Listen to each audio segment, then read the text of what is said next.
Did you know 63% of people experience mental paralysis during high-stress moments? Comment right now. Does your stress feel more like being mentally stuck or physically numb? Today, we'll break the science behind this freeze response and give you 2 techniques to unstick your brain and why most self-help advice fails.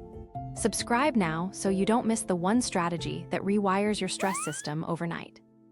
Your brain doesn't just freeze out of nowhere, it's a survival mechanism. When faced with perceived threat, the amygdala, the brain's threat detector, floods your body with cortisol, hijacking the prefrontal cortex, your decision-making center. This creates a paradox. You're fully aware of the danger, but your brain can't move.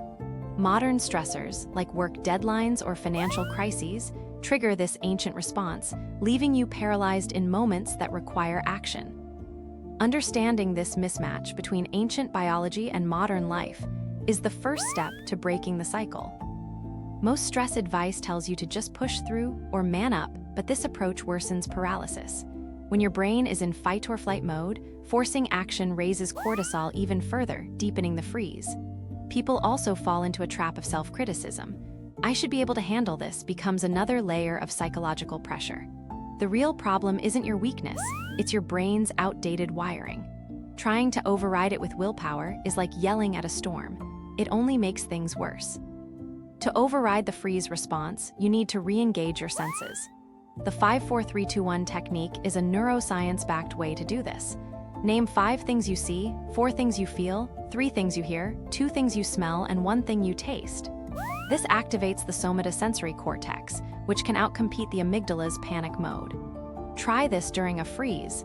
Notice the texture of your clothing, the weight of your chair, or the sound of your own breath. This doesn't fix stress, it creates a moment of cognitive reset. The most counterintuitive step is accepting the freeze as normal.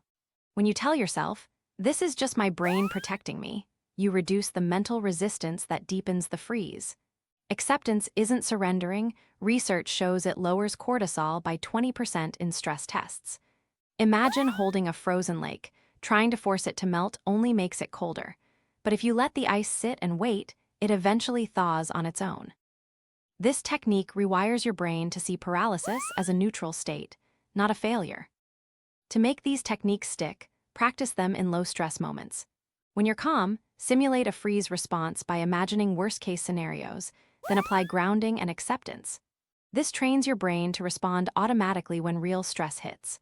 Also, build a stress toolkit with 3-4 techniques, e.g., a grounding phrase or a calming playlist, you can access instantly. Over time, your brain will associate these actions with safety, turning paralysis into a skill you can control. You now have a roadmap to break stress paralysis. Understand your brain's freeze response, use grounding to reset your senses, and accept the freeze as a natural state. These aren't just coping strategies, they're ways to rewire your brain's stress system. Remember, your brain is trying to protect you. It just needs a better playbook. You've already taken the first step by watching this. You're not stuck anymore. Share the one thing you'd say to your younger self during an anxiety spiral. Cyclone speech: what if the root of this silence lies in a part of your brain you've never noticed before? Subscribe to get more neuroscience-backed stress tools every week. Comment below.